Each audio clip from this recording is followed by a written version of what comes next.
అధ్యక్ష ఈ ప్రభుత్వం ఎక్సైజ్ అండ్ వ్యాట్ కలిపి 42,000 కోట్ల 49 రూపాయలు ఎక్సైజ్ రూపంలో ఆదాయం సంపాదిస్తామని బడ్జెట్లో గౌరవ ఆర్థిక మంత్రి పెట్టారు.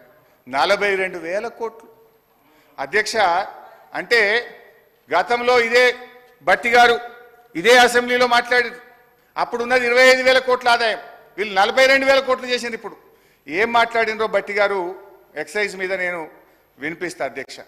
అంటే ప్రతిపక్షంలో ఒక మాట, అధికారంలోకి రాగానే మర్చిపోతారు. గ్రామీణ ప్రాంతాల్లో మద్యం సమస్య అత్యంత భయానకంగా మారింది. బెల్ట్ షాపులు పెట్టి జనాన్ని విపరీతంగా పీడిస్తున్నారు. దీని గురించి ఆలోచన చేయండి అధ్యక్ష. ఆ రోజు గ్రామానికో బెల్ట్ షాప్ ఉంది.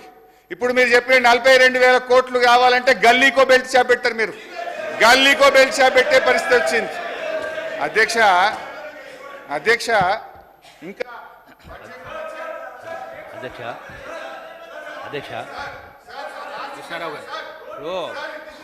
హరీష్ రావు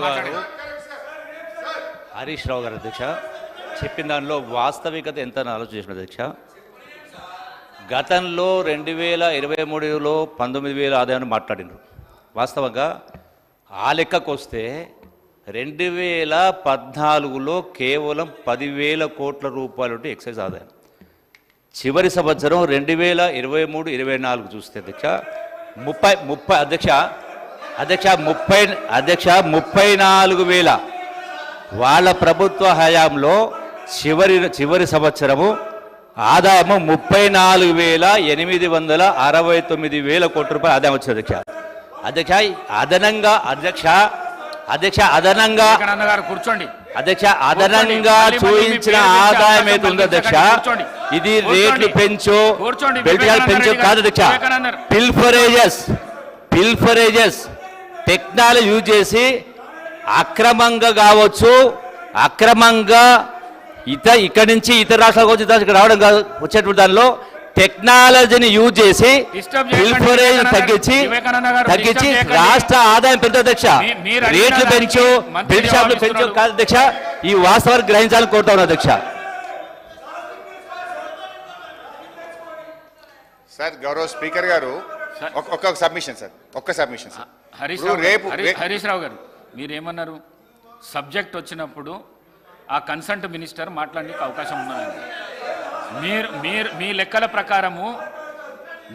ప్రకారము వారిచ్చే సమాధానాన్ని మీరు కూడా వినాలి. వివేకానంద గారు మీరు సభా సమయాన్ని వృధా చేయొద్దు ప్లీజ్. అంత జోష్కు రాకండి మీరు please. Harish Rao garu sir. Speaker sir, LA minister garu ఉన్నారు, అనుభవజ్ఞులైన ఉప ముఖ్యమంత్రి గారు ఉన్నారు. సార్ ఇది బడ్జెట్ మీద చర్చ. అబ్జెక్షన్ ఉంటే ఎల్ఏ మినిస్టర్ కానీ డిప్యూటీ సీఎం ఫైనాన్స్ కానీ లేవాలి అధ్యక్ష. రేపు పద్దుల మీద చర్చ ఉంది. పద్దుల మీద రేపు చర్చ ఉన్నప్పుడు కన్సర్న్ మినిస్టర్స్ని చెప్పమనండి, అభ్యంతరం లేదు. ఇప్పుడు నేను ఒక్క శాఖకు ఒక మంత్రి లేస్తే నేను ఇప్పుడు 32 శాఖలు మాట్లాడాలి. అందరు లేస్తారా మంత్రులు? They have to answer. రేపటి నుంచి పద్దులు ఉన్నాయి, దాని మీద మాట్లాడమనండి ఒకటి. ఇప్పుడు ఏదైనా చెప్పాల్సి ఉంటే డిప్యూటీ సీఎం చెప్పాలి, నేను డీవియేట్ అయితే ఎల్ఏ మినిస్టర్ గారు మాట్లాడాలి, లేదా సభానాయకుడికి అవకాశం ఉంటుంది. దయచేసి మినిస్టర్స్ నుంచి ఇంటరప్షన్ లేకుండా చూడండి. అయితే గౌరవనీయులు మన జూపల్లి కృష్ణారావు గారు ఎక్సైజ్ మంత్రి గారు వాస్తవాలు ఒప్పుకున్నందుకు వారికి ధన్యవాదాలు. 7,000 కోట్లు పెంచుతున్నాం. ఈసారి ఎక్సైజ్ మీద 42,000 కోట్ల ఆదాయాన్ని మేము గల్లీకో బెల్ట్ షాపు పెట్టి ప్రజల రక్త మాంసాలు పీల్చి పిప్పి చేసి వసూలు చేస్తామని ఆయన డిప్యూటీ సీఎం గారు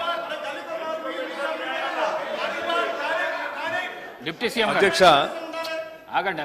డిప్యూటీ సీఎం గారు అధ్యక్ష హరీష్ రావు గారు ఇంతకుముందు లెజిస్లేటివ్ అఫైర్స్ మంత్రిగా కూడా చేశారు, ఫైనాన్స్ మినిస్టర్గా కూడా చేశారు.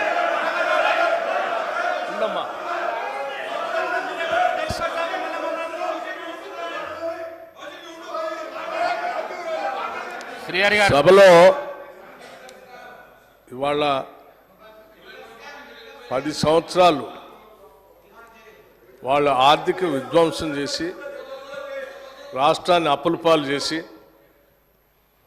అసలు ఈ రాష్ట్రంలో పనిచేస్తున్నటువంటి ఉద్యోగస్తులకి జీతాలు కూడా ఇవ్వలేనటువంటి